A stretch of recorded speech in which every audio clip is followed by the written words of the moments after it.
Brendan Rodgers has gone as well. There was an amazing thing happened to me at the weekend. Mm. I was at the West Ham game, as I mentioned, the Southampton game, right? And you know how long it took for Nayef Aguer's goal to be given? Oh, it's forever. Right. But the reason I bring it up here is that when the free kick was taken, Brendan Rodgers was Leicester manager.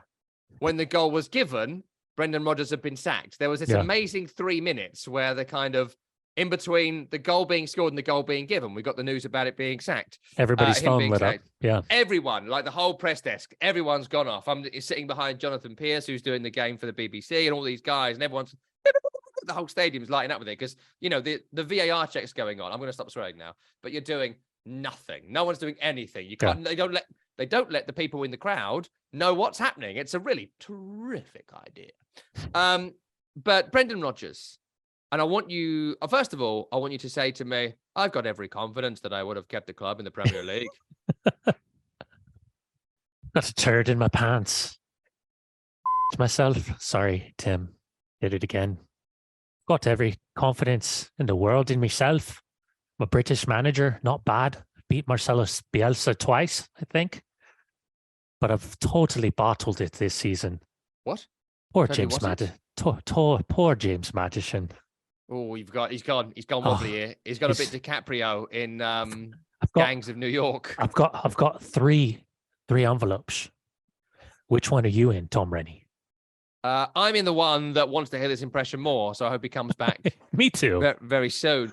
But it's another similar question to you. So it's similar ground. It's a very different situation in terms of the relegation battle. They were 1-0 up against Crystal Palace at the weekend, somehow contrived to lose 2-1 to this awful Palace team. Let them have 20 shots in the first half, which is great free kick story. Yeah. I mean, it came off the goalkeeper's backside. I don't know how great it was. It's 1 point in 5. It's no wins in 7. And Brendan Rodgers has gone. Now, this has been an ongoing narrative this season. I think they didn't win in the opening 7 games this season. They stuck with him. We've had discussions and speculations about, is it because of the potential payout to him or not? Whether the fact they're in the bottom 3 means the payout is less has been something I read today. Again, that's pure speculation. I've got no information on that. Alleged, of course. But what do you make of the fact he's gone here? And not only that, we were chatting to a Leicester expert earlier today who basically said, there isn't going to be a new manager. There was a speculative email to Graham Potter's people who said, I'm going to take some time. I can't manage 3 of the clubs this year. That would be insanity. Plus, I've just got paid £30 million. I'm going to Disneyland, said Graham Potter with that. Yeah. Flash Yosemite Sam. But I can't believe it. They're sacking him with 10 games to go. They're playing almost everyone around them, home and away. Yeah. Really winnable games. And they're going to give it to a couple of coaches for 10 games. So let me start here. I think Brendan Rodgers is a really good manager. I really do. For as much as I tease him, I think he's a good manager. What? The problem is when he wins a big game for me and the arrogance starts to show, I think that's where I like to have fun about the words that are coming out of his mouth. I'm old enough to remember when he turned down the Arsenal link. He was like, "Why would I? I've got Leicester City. Why? Come on! What are we doing here?" I do. There's a part of me that does feel bad for him because when he took over Leicester City, what they were then versus what they are now is significantly different. And the question will always come back to if Brendan Rodgers is given a war chest and given a quote unquote top 6 team.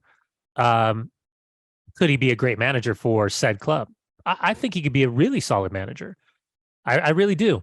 But there's a part of me that feels bad for him again because the decline in the investment in the team, watching players being sold, not watching them figuring out ways to find those same players, those diamonds, polish them up, sell them, make some big money, or have the ability to compete. They're just not competing. And that's fine.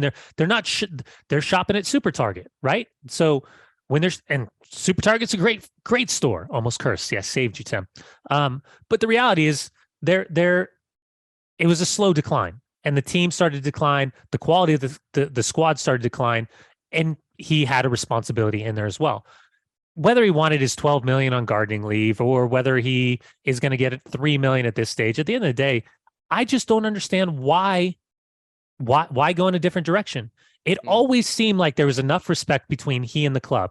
And he always towed the line of like, am I trying to get fired or am I telling you what the reality is right now? Or am I resetting expectations, not only for ourselves in the locker room and for myself as a manager, but for the fan base and the general media? Because he's a pretty big manager when it comes to Premier League. He's a name that will be going forward linked to whatever vacancies are available, at least for the next couple of seasons. And I could totally see him back in the Premier League at the start of next season, depending on what direction certain clubs go in. But you're correct. I don't understand right now, with how many games left, doesn't seem like he lost the locker room unless guys like Jamie Vardy, guys like James Maddison are going to the ownership, going to the board and saying, you got to get him out. But it didn't seem like it, because Maddison put up what I thought was a really cool post on social media, which seemed to indicate that as a manager and as a man, he had the respect of James Maddison.